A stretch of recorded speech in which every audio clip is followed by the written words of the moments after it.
What is up, you guys? If we just press F, we can turn on a flashlight and we can turn off a flashlight.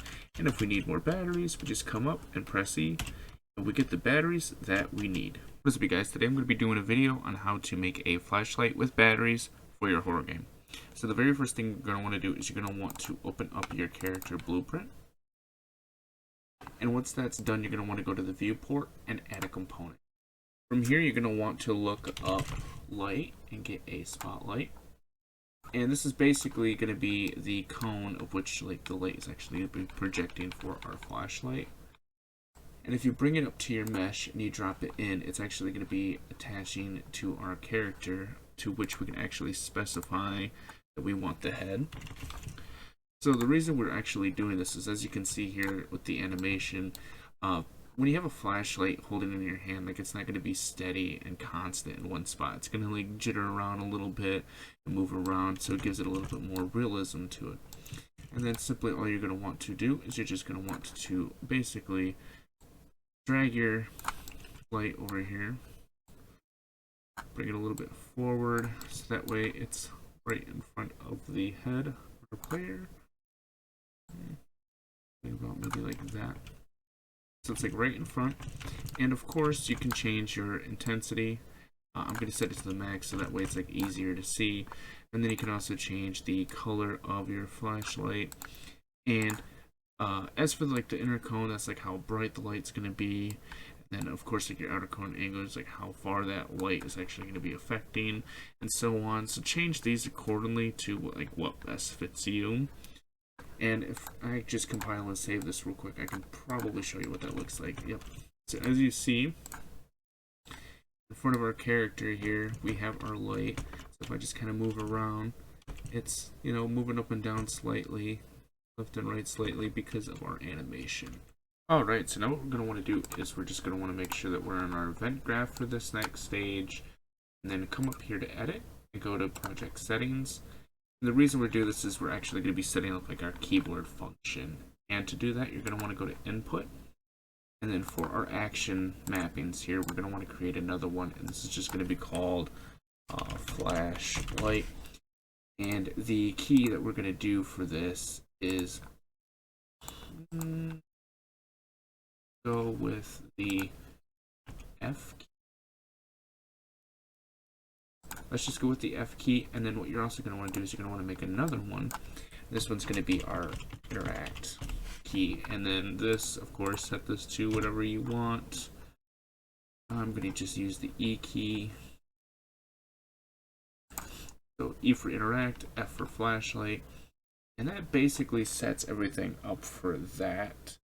And so yeah, that's done. We can close it up and we can come back to our editor here. Alright, so what we're going to do is we're going to right click and we are going to get our flashlight action event, and then we are going to go from the pressed option to a branch.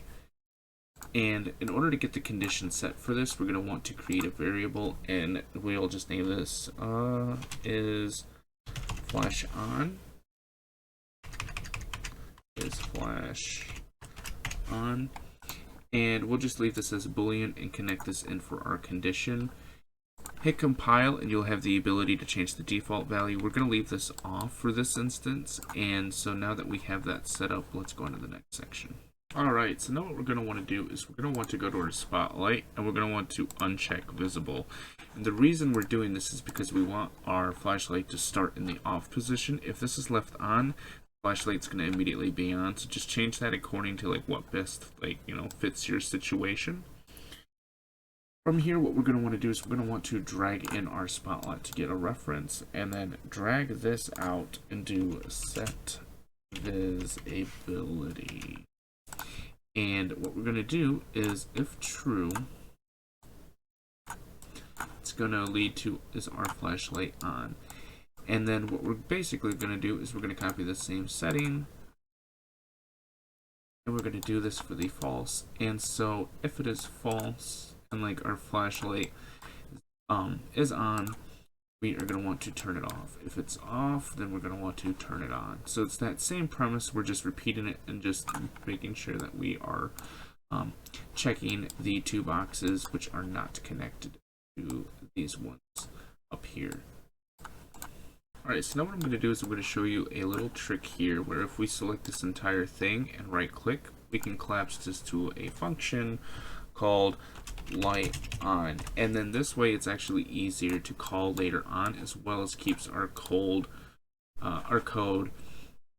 cleaner and a little bit more functionality wise. And so that would be light on. Oh shoot, okay, this is actually light off. I apologize. It's been a long day. Let me rename this light off. And the bottom is called light on.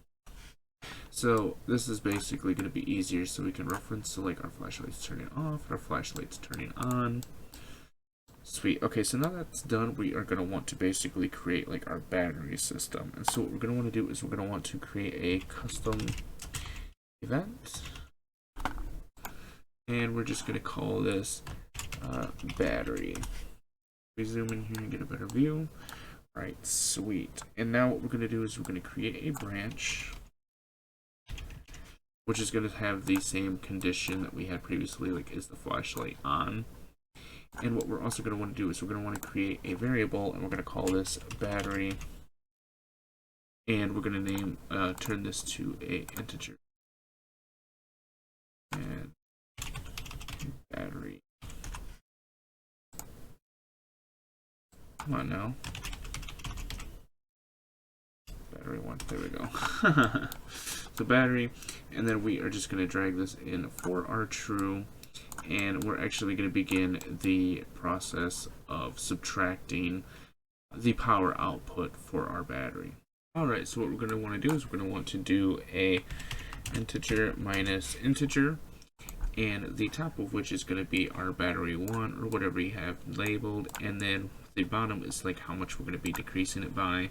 I'm just going to do 5 here just for like demonstration purposes. Drag out from the set and do another branch, and for which the condition is going to be integer is greater than integer, and then the top is just going to be referenced back to our battery. Now if this is true, it's going to do a delay, and we're just going to leave our delay for like 1 second, which is going to be the period of which it's going to be subtracting our 5 battery output. And then once this is completed, you're just going to want to drag this out. You're going to want to do a call function battery. And so this is what's basically our function. So what it's going to do is it's going to go through the branch, and if it is on, it's going to be draining the battery of the 5, and then it goes through another branch, and then a delay, and if that's the delay, it's going to do a fraction of 5. But this ending piece here means that it's going to be a constant loop. That way it just doesn't subtract the 5, it doesn't take any more battery, it keeps to do the process over. Alright, so what we're going to want to do now is for the false, we're going to want to drag down and do a turn off. What did I have this called? Light off. Okay, so if false, we're going to do the function of light off. And now what we're going to do is we're going to come back up here. We're going to modify this a bit. So if we do another branch off this false, the reason I'm doing this is because we're basically going to set it up so like if the battery doesn't meet the requirements anymore, we're not even going to be able to turn it back on because the batteries are dead. So for our condition, it's going to be integer greater than integer like we did before.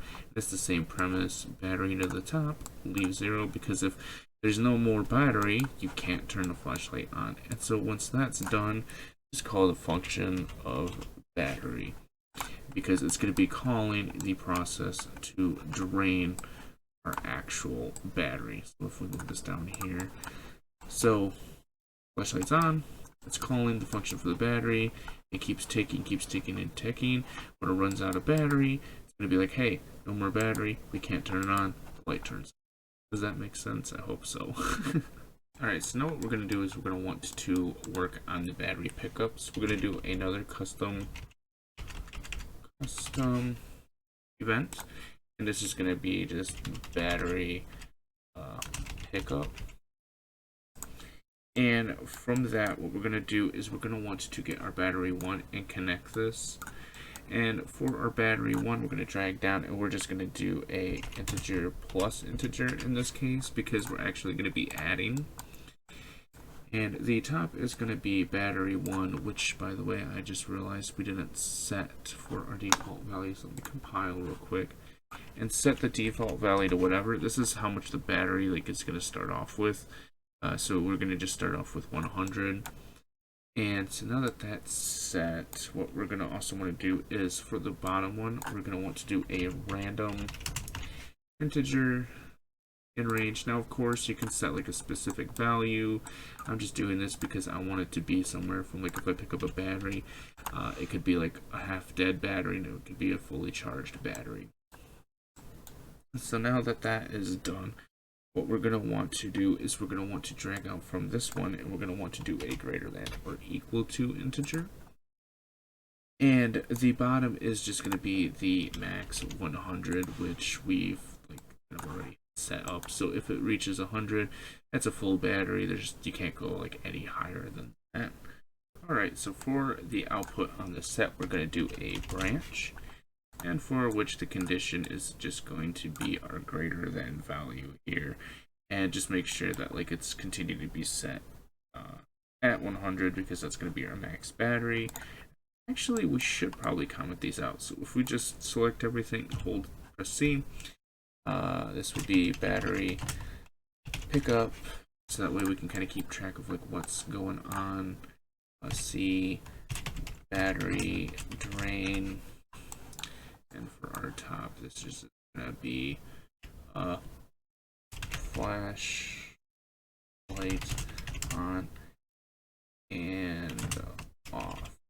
So there we go. So now that we kind of know where everything is and a little bit organized, that's going to help us kind of go back if we need to. What you're also going to want to do is you're going to want to get our battery 1 or whatever you have labeled before for our true, and once again set to 100. Alright, so what we're going to want to do is we're just going to want to compile and save. Come back, and I have a battery already created. It's just a simple cube that I did with a skin on it. Of course, you can do whatever you want. So what you're going to want to do is you're going to want to right click, and you're going to want to go to blueprint class, and get an actor, and we're going to call this battery BP.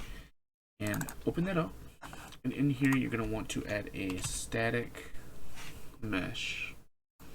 And that is going to be our battery cube, and that will be actually pretty good, I think. And then what we're also going to want to do is we're going to want to add a component, do a box collision, and this box collision is basically going to be what the player has to walk into in order to have it be considered picked up. So we'll just go something like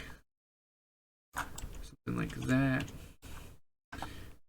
Alright, that looks pretty good. Alright, and then what you're going to want to do is you're going to want to right click, you're going to want to add an event, and then on begin overlap.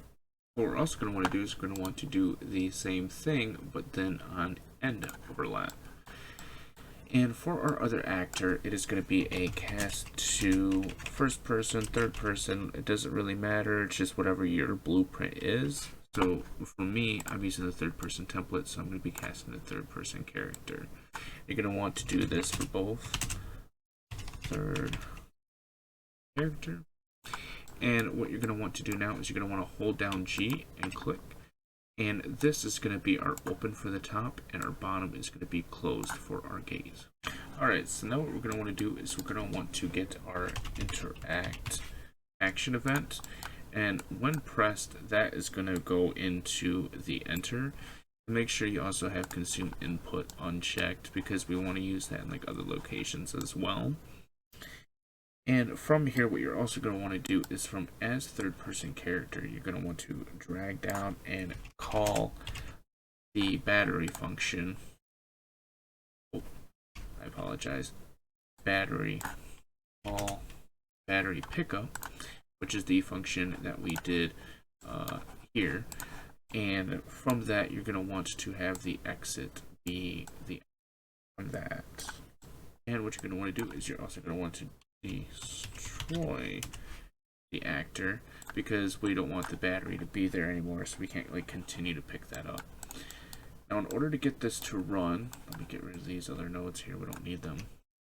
We are going to also want to event begin play, and from here we're going to want to drag out and do a enable input, which allows us to use our actual like options that we use, like E and F for flashlight and interact. And then for the player controller, you're going to just get player controller, and that should allow us to actually be able to use the keyboard functions that we want. And if you compile and save and go back here, we should be able to start adding batteries to the map. Alright, so what I've done is I've added a couple batteries here just for the sake of things. So if we click play, and if we hit F, it will turn on our flashlight and turn off our flashlight. Now, let's say that we are, running out of battery. If we come up and get into the collision box itself, we're going to press E, and it picks up the batteries that we need. Now that blueprint compile error is from something totally different in the Unreal Engine content. It's because I was using the cube as a battery, so completely ignore that. That has nothing to do with the project. But yeah,